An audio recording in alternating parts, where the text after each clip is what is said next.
ویسے عام عوام کے لیے ہم بتا دیں کہ اس کے فائدے و نقصان کیا ہیں؟ فوائد اس کے یہ ہیں کہ یہ بلغمی مزاج کے لیے بہت اچھا ہے، اعصابی نظام کے لیے یہ بہت اچھا ہے۔ فار ایگزامپل اگر آپ کو گلے میں خراش ہے، بلغم ہے، تو آپ لونگ کو بطور قہوہ چائے میں ڈال کر استعمال کریں تو یہ آپ کی گلے کی خراش کھانسی کے لیے انتہائی فائدہ مند ہے۔ لونگ قوت مدافعت پیدا کرتا ہے۔ بات پھر وہی آئے گی کہ کس کے اندر قوت مدافعت پیدا کرتا ہے، ہر ایک کے اندر استعمال۔ یہ دیکھیں، یہ کہتے ہیں یوٹیوب کے اوپر اکثر جو حکم ہے وہ کہتے ہیں کہ اگر یہ جو 2 لونگ ہیں یہ جو موٹا گوشت ہے اس کی طاقت کے برابر ہیں، جو اس کو کھائے گا اس کے اندر جو مردانہ پاور ہے وہ بڑھے گی۔ ایسی بات نہیں ہے۔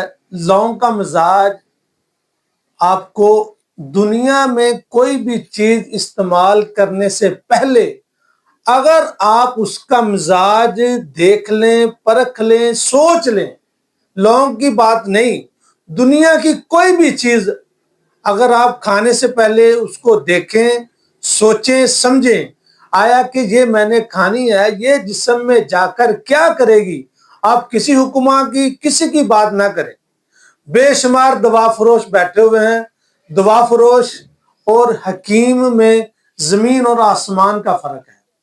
جی، اب اس کے متعلق کوئی اور چیز آپ کے ذہن میں آ رہی ہے لونگ کے متعلق؟ لونگ قوت مدافعت پیدا کرتا ہے، جی، مقوی با ہے۔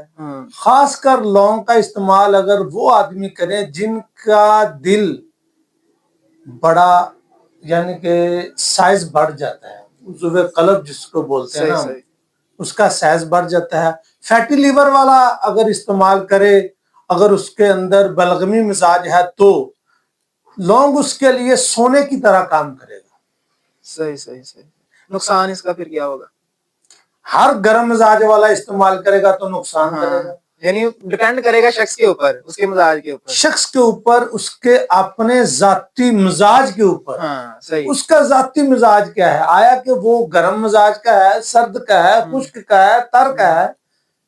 اگر وہ گرم مزاج ہوا تو لونگ کھائے گا، کیا آپ مانیں گے وہ فائدہ دے گا یا الٹا نقصان کرے گا؟ جیسے آپ نے بتایا پھر تو ٹوٹلی سائیڈ افیکٹ ہی ہوں گے نا اس کے۔ بالکل اس کے سائیڈ افیکٹ ہوں گے۔ اگر اس کا مزاج گرم ہوا تو، اگر خشک گرم ہوا تو پھر فائدہ دے گا؟ نہیں، اس کے ایفیکٹ کم ہوں گے، لیکن ہے یہ بھی نقصان میں۔ خشک گرم والا بھی، باقی اس کے علاوہ مزاج والا کھائے۔ ہاں، گرمی تری والا کھا سکتا ہے، تری سردی والا کھا سکتا ہے، سردی خشکی والا کھا سکتا ہے، خشک سرد کھا سکتا ہے، سرد تر کھا سکتا ہے۔ ٹھیک ہو گیا۔ کھانا کیسے ایسے؟ بطور قہوہ استعمال کریں۔ لونگ تڑک کر، توے کے اوپر تڑک کر، ہلکا سا گھی لگا کر کھانسی کے لیے استعمال کریں تو آپ کو بہت جلد فائدہ دے گا۔ بلغمی کھانسی کے لیے، نزلہ زکام کے لیے بڑا فائدہ مند ہے یہ۔ اچھا، وہ کہتے ہیں کچھ منہ کے اوپر رکھ کے چبائیں یا اس کو چوسیں۔ وہ دانت درد کے لیے آپ لونگ کا رکھ کے چبائیں تو وہ دانت درد پہ بھی کیا کام کرتا ہے یہ دیکھیں۔ آپ کی مثال میں آپ کو سمجھاتا ہوں۔ دانت درد عمومی طور پر اس کو ہوگا جس کا مزاج بلغمی ہوگا۔ صحیح۔ لونگ گرم، بلغمی سرد خشک، وہ کھائیں گے تو منہ سے پانی، بلغمی پانی، ریشہ وغیرہ نکلے گا، درد کم ہوگی، مسوڑے مضبوط ہوں گے۔ صحیح۔ اب تو مارکیٹ میں لونگ کا پیسٹ بھی شامل ہے، ٹوتھ پیسٹ وغیرہ اس کے اوپر لکھا ہے کلوو۔ یہ صرف ویسے بنا ہوا ہے۔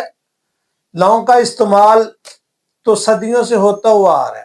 صحیح ہو گیا۔ لونگ کا تیل بطور سردرد کے لیے بہت اچھی چیز ہے۔ یہ بالوں کے لیے بھی استعمال کرتے ہیں اسے؟ ٹھیک ہے، نہیں، بالوں کے لیے نہیں، سر درد کے لیے۔ سر درد کے لیے یہ آپ سن سکتے ہیں کہ مارکیٹ میں ایسے تیل موجود ہیں کہ کہتے ہیں اس میں لونگ کا تیل ہے، اس کو لگاؤ بال لمبے ہوتے ہیں۔ ہاں، وہ ایسی چیزیں ہیں کہ آپ فرض کریں 10 چیزیں ہیں نا، تو ان کے لونگ اس کے اندر اتنی مقدار میں ہوں گے جیسے آٹے میں نمک کے برابر، اور نام اس کا یوز کریں گے۔ ہاں، نام اس کا یوز کریں گے، یہ لونگ کا تیل ہے، لیکن وہ لونگ کا تیل بیسیکلی نہیں ہوگا، تھوڑی مقدار میں ہوگا، اگر ہوا تو قلیل مقدار میں۔ اچھا، اب ہمارا ان سے آخری کوشچن ہے، یہ جو لونگ ہے کیا دودھ کے ساتھ استعمال کر سکتے ہیں؟ میجرلی پاکستان میں جو یہ چیز لونگ استعمال ہوتی ہے وہ دودھ کے ساتھ استعمال ہوتی ہے، دودھ کے ساتھ استعمال کریں اسے کھانے میں یا چائے میں؟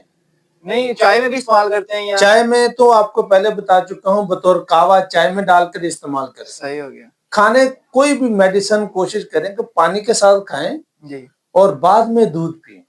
ٹھیک ہو گیا پانی کے ساتھ استعمال کریں بعد میں دودھ پئیں. بعد میں ساتھ نہیں استعمال کرتے. ہاں جی.